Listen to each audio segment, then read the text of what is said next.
Now I remember back then when I used to follow self-improvement pretty religiously. Every single day, Hamza videos. And I focused on 3 different things within my day. Number 1 was definitely the gym. I wanted to get in shape because I was fat before. Fat. The second thing was reading. Now my mom and Hamza both drilled this into my mind that knowledge was very valuable. And I knew that, right? You need knowledge and you need skills to be able to execute in life. Now the third thing was not gooning. Now if you've watched a couple of my videos before, you know that I was a level 100 gooner before.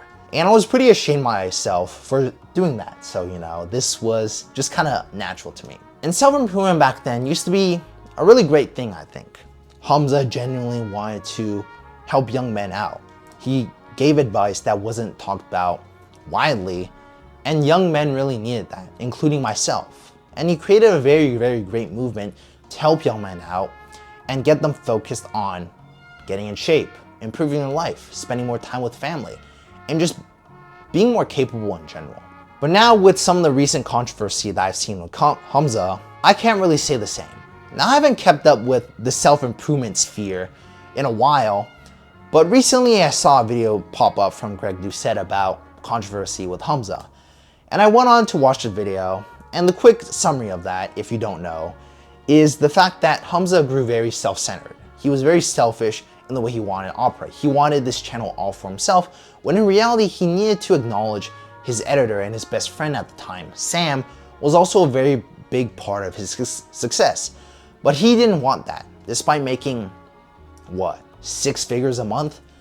He didn't want to give up any of that and wanted to lowball his best friend, Sam, who also made him hundreds of thousands of subscribers a month, and wanted him to become basically a personal slave to Hamza. And if you want to learn more about that kind of controversy, I'll put a video down in the comment section down below.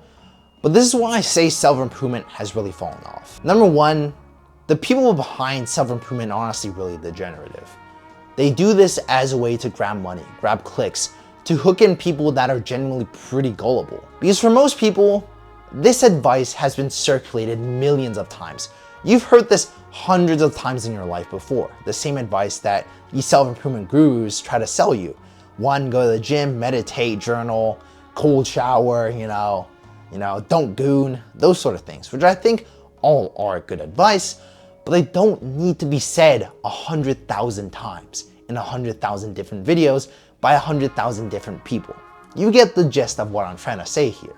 There's been no innovation within this industry because honestly, I don't think there's any real competition with this, right?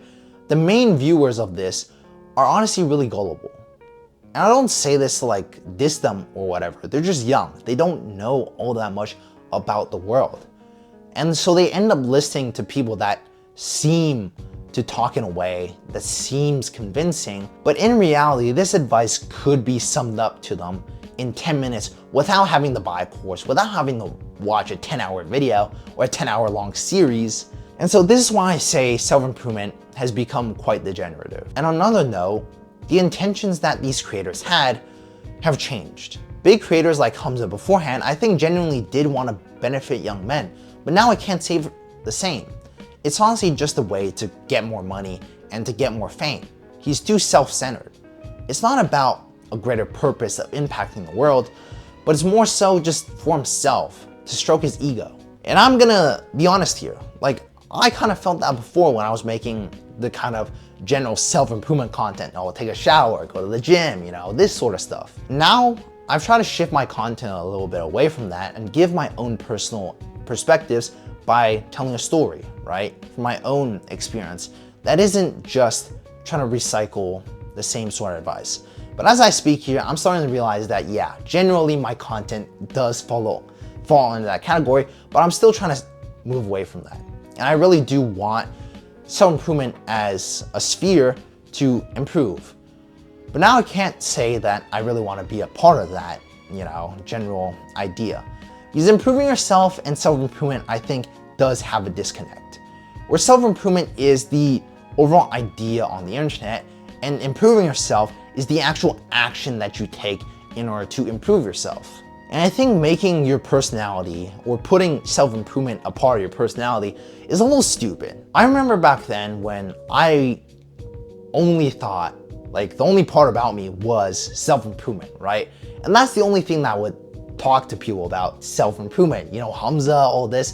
And I seemed like such a stupid idiot. And looking deeper now, I realized that improving yourself gives you a genuine personality. It makes you more than just a robot that follows beep boop bop, self-improvement, beep boop bop, right? Improving yourself gives you that aspect of you. Because the difference between someone on self-improvement is that they focus on what's being said on the internet.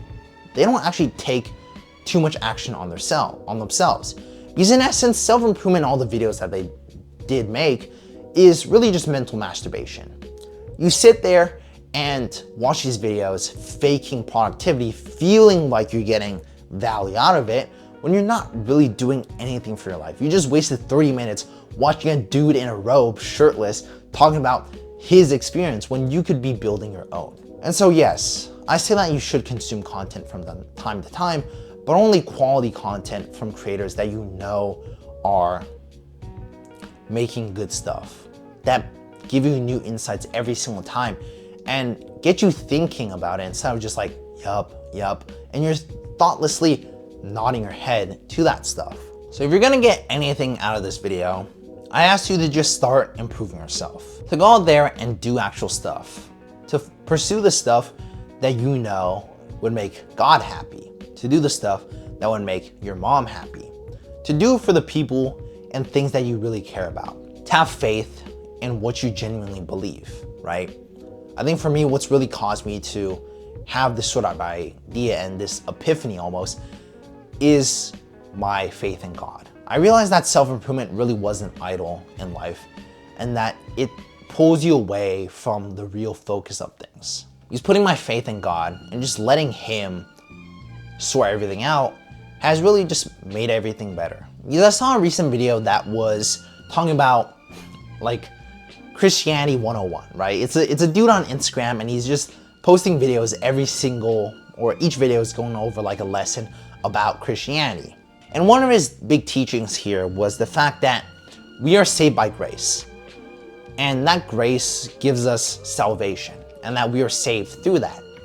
But it's not the works that cause us to receive that salvation. No, it's because we receive the salvation, we gain faith, and faith is a byproduct, or works is a byproduct of our faith, and that makes it living.